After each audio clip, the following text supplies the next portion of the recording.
रुधिर, बहुत ठंडे दिमाग से इस बात को समझ लें और सीधा ही बताऊंगा, रुधिर धमनियों में जिस दबाव के साथ बहता है, रुधिर धमनियों में जिस दाब के साथ बहता है, उस दाब को ही हम रुधिर दाब या ब्लड प्रेशर कहते हैं।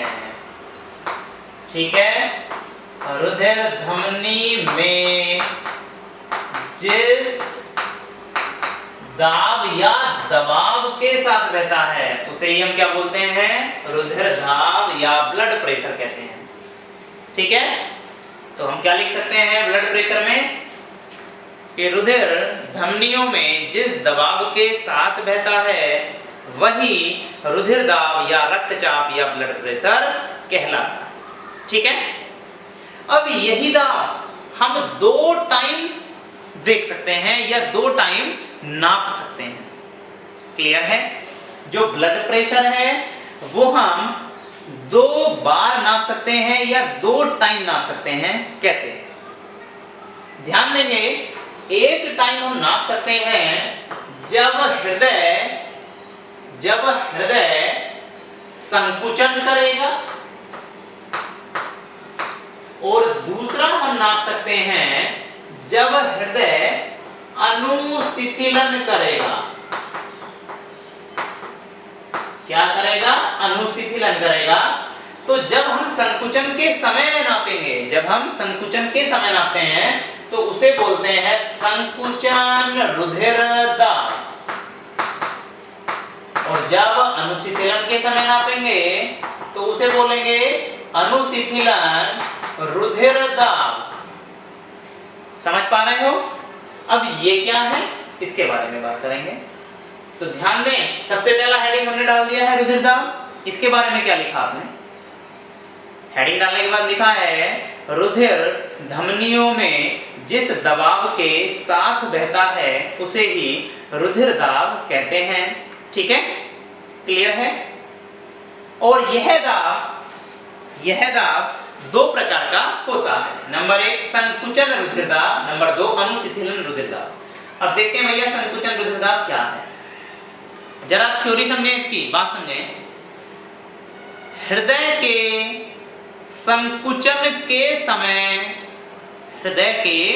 संकुचन के समय रुधिर धमनियों में जिस दबाव के साथ बहता है उसे संकुचन रुधिर दाब कहते हैं। बस हमें ये जोड़ना है कि हृदय के संकुचन के समय रुधिर धमनियों में जिस दबाव के साथ बहता है उसे संकुचन रुधिर दाब कहते हैं। और स्वस्थ व्यक्ति में यह रुधिर दाब 120 mmHg होता है, मिलीमीटर पर होता है।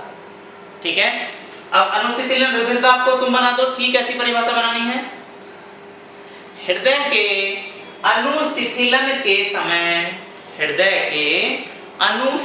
के समय रुधिर धमनियों में जिस दबाव के साथ बहता है उसे अनुशिथिलन रुधिर दाब कहते हैं। सामान्य व्यक्ति में यह रुधिर दाब 80 mmHg होता है। क्लियर है बात? सबको समझ में आ रही है? अब एक बात ये आ रही है, इसे अगर हम क्लियर कर पा रहे हैं कि हाई ब्लड प्रेशर किसे कहते हैं और लो ब्लड प्रेशर किसे कहते हैं। ठीक है, सामान्य शब्द हैं, हमने बहुत सुने हैं कि हाई ब्लड प्रेशर क्या है, लो ब्लड प्रेशर क्या है। तो ध्यान देंगे, जब ब्लड प्रेशर 120 mmHg प्लस हो जाए, मतलब 120 से ज्यादा हो जाएगा, तो उसे हम बोलते हैं हाई ब्लड प्रेशर। और जब इससे नीचे आ जाता है तो उसे बोलते हैं हम लो ब्लड प्रेशर। क्लियर है ये बात? सबको समझ में आ रही है? सबको समझ में आ रही है? ध्यान देंगे, जो बहुत काम का शब्द है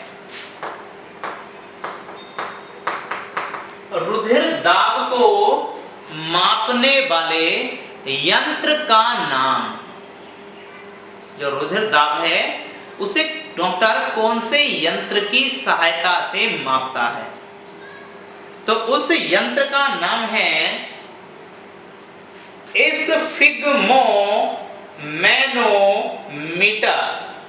ध्यान दें, स्फिग्मोमैनोमीटर। देख लेंगे क्या है स्फिग्मोमैनोमीटर। क्लियर है? स्फिग्मोमैनोमीटर, या इसे हिंदी में दाबांतर मापी भी कहते हैं। लेकिन ये नाम बहुत ज्यादा नहीं मिलेगा, आपको जो नाम मिलेगा वो यही मिलेगा। दोबारा ध्यान रखो, स्फिग्मोमैनोमीटर, नैनोमीटर नहीं है, बच्चे कंफ्यूज हो जाते हैं। मैनोमीटर, ठीक है, स्फिग्मोमैनोमीटर। यंत्र की सहायता से ब्लड प्रेशर को मापा जाता है। सबको समझ में आ रही है यहां तक बात? क्लियर है यहां तक? चल,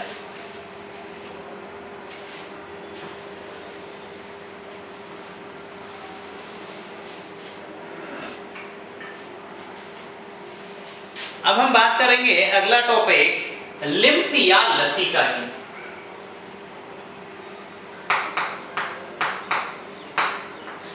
लसिका या लिम्फ क्या है? लसिका या लिम्फ, इस टॉपिक के बारे में हमने पहले भी पढ़ा है। तो कोई बता सकता है लसिका क्या है? तो लसिका है छना हुआ रुधिर। ठीक है, जो रुधिर वाहिनियां होती हैं उनमें से रुधिर छन छन कर या रिस रिस कर बाहर आ जाता है। ठीक है, और उस बाहर आए हुए रुधिर को ही हम बोलते हैं लसिका या लिम्फ। एक बार डायग्राम के रूप में देखेंगे। ये है ब्लड वेसल्स या रुधिर वाहिनी। ठीक है, और यहां होंगी ये इस प्रकार से कोशिकाएं, इधर भी होंगी कोशिकाएं। क्लियर है? यहां क्या बहेगा?